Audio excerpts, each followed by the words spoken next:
नमस्कार, मैं हूं अमित पालित और अब आपको दिखाते हैं राजनीति से जुड़ी इस वक्त की बड़ी खबरें चुनाव 24 में। विधानसभा चुनाव के पहले राजस्थान को प्रधानमंत्री का तोहफा, 5000 करोड़ की विकास परियोजनाओं का किया गया उद्घाटन और शिलान्यास। पीएम मोदी ने जोधपुर में 2 ट्रेनों को दिखाई हरी झंडी। हेरिटेज स्पेशल मारवाड़ और रुनीचा एक्सप्रेस जैसलमेर ट्रेनों को हरी झंडी। जोधपुर की चुनावी सभा में गहलोत सरकार पर बरसे प्रधानमंत्री मोदी, कहा कि भ्रष्टाचार और दंगे में राजस्थान नंबर 1, 5 साल में कांग्रेस ने सिर्फ लूट की।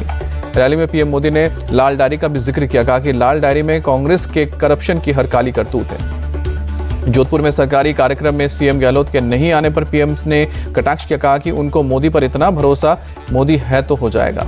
जोधपुर में बोले प्रधानमंत्री मोदी, राजस्थान में प्राचीन भारत के गौरव के दर्शन। जोधपुर में G20 की बैठक की तारीफ दुनिया भर के मेहमानों ने की। विधानसभा चुनाव के पहले अशोक गहलोत का नया दांव, मिशन 2030 के तहत राज्य का विजन दस्तावेज तैयार किया। संजय सिंह की गिरफ्तारी पर भारी घमासान।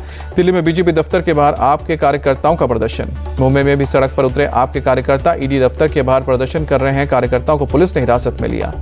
दिल्ली की आप सरकार के खिलाफ बीजेपी का धरना। राजघाट पर धरने में बीजेपी के कई नेता शामिल।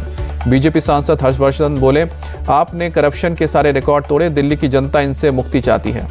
संजय सिंह की गिरफ्तारी के बाद बीजेपी ने जारी किया पोस्टर में संजय सिंह और सिसोदिया की तस्वीर, करप्शन और कैप्शन में लिखा कि 2 कैदी। दिल्ली की मंत्री अतिशी ने बीजेपी और उनकी एजेंसियों को चुनौती दी, कहा कि संजय सिंह के घर से सब कुछ नहीं मिला है तो फिर गिरफ्तारी क्यों की।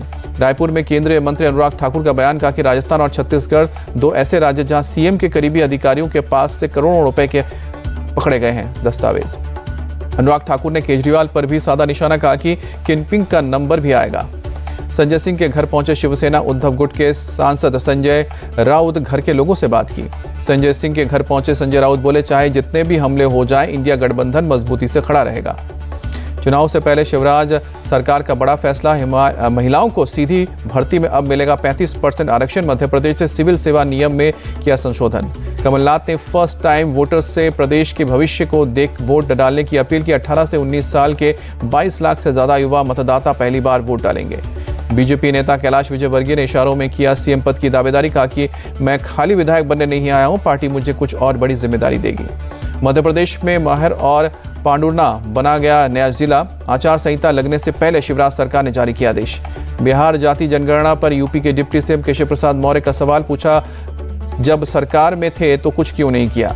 एक बुक लॉन्च के मौके पर केंद्रीय मंत्री स्मृति ईरानी का विरोधियों पर निशाना, कहा कि अगर आप दक्षिणपंथी हैं और आपको सताया जा रहा है तो को किसी से कुछ फर्क नहीं पड़ता। स्मृति ईरानी ने पीएम मोदी को तारीफ में कहा कि मुस्लिम महिलाओं को अकेले हज पर नहीं जाने के फैसले को पीएम ने पलट दिया।